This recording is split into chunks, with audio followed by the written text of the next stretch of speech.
In this video, we're going to talk about how to minimize the number of errors that end up in your spreadsheets.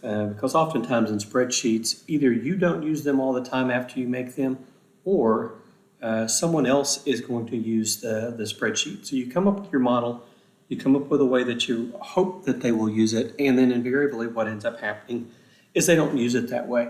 If we go to the JGIA textbook and we look at example 15.7, we're going to go over two ways that we can help prevent issues with this. The first one is in the area of salary.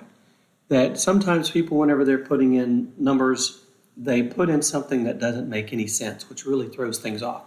So from example 15.7, what we're trying to accomplish here is that we want to make sure that we restrict this to where nobody can put in a salary that's less than $40,000 or over $150,000. So what I need you to do is open the consulting Excel file that is in this module. Once you get in there, this is the area that we're looking at. Left click and highlight the cells for salary. After you've done that, we're going to go to the data area, and in data, it doesn't specifically say the words, but if you hover over each of these, you'll finally see that this one is the data validation tab, okay? So open up data validation.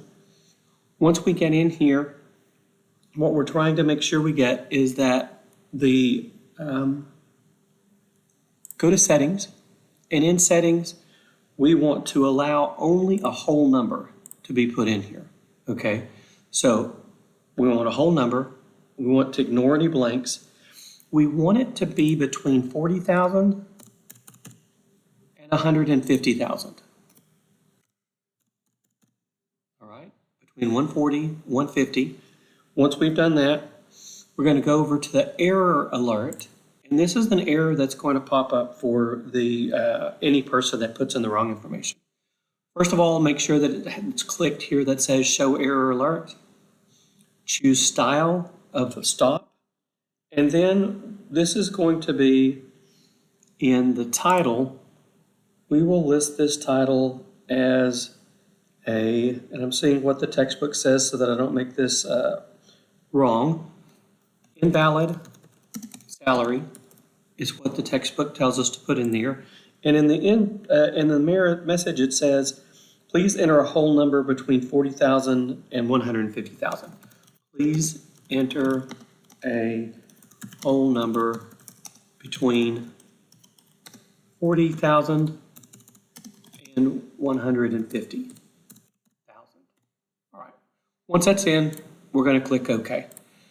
To test to make sure that this works, let's go in and check Sarah Washington here. If we went in and we said, OK, let's accidentally put in an extra 0 and hit enter, get an error message. It says, wait a second, you need to go back and retry.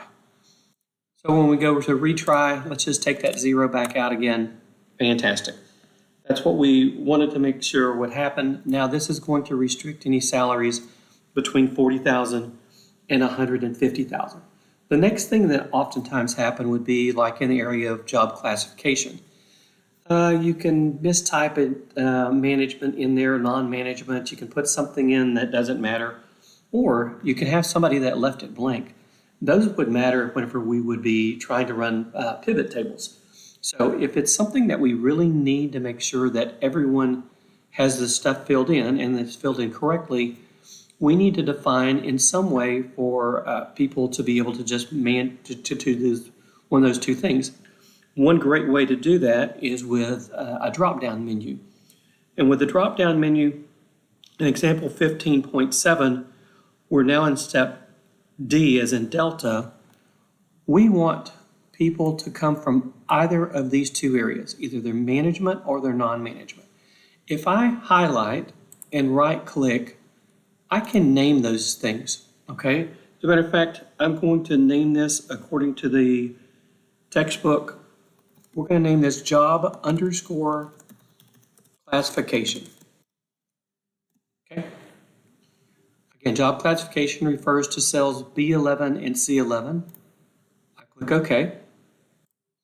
Now I'm going to go back up to the cells that I want to make sure that these are always going to be either management or non-management. So I left-clicked and drug to highlight these.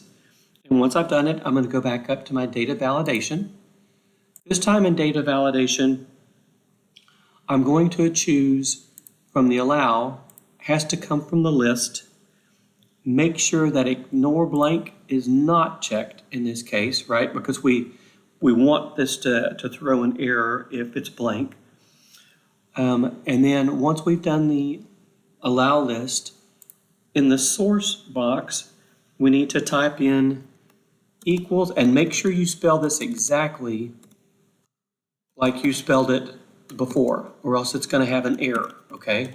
So classification. Again, what I mean, if you type something in here that's incorrect, or if you don't put the equal sign in, this is not going to work for you, all right? It will fail on it. Now on the error alert, show error, stop.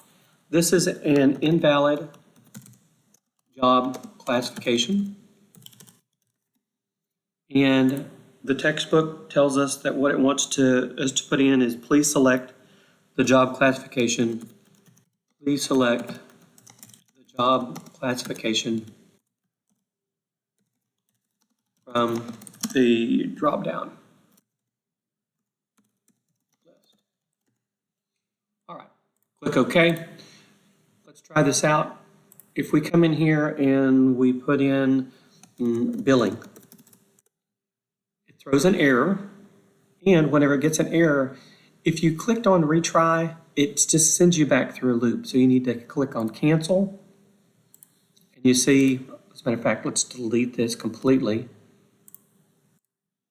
Put in billing. Try to hit enter.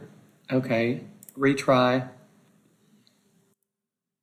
It just puts you in a do loop. So what you have to do is you have to click cancel, and then you will go in and choose from the list. All right? Hopefully this makes sense to you. One really easy way for you to try to minimize the number of errors that we get in our spreadsheet models.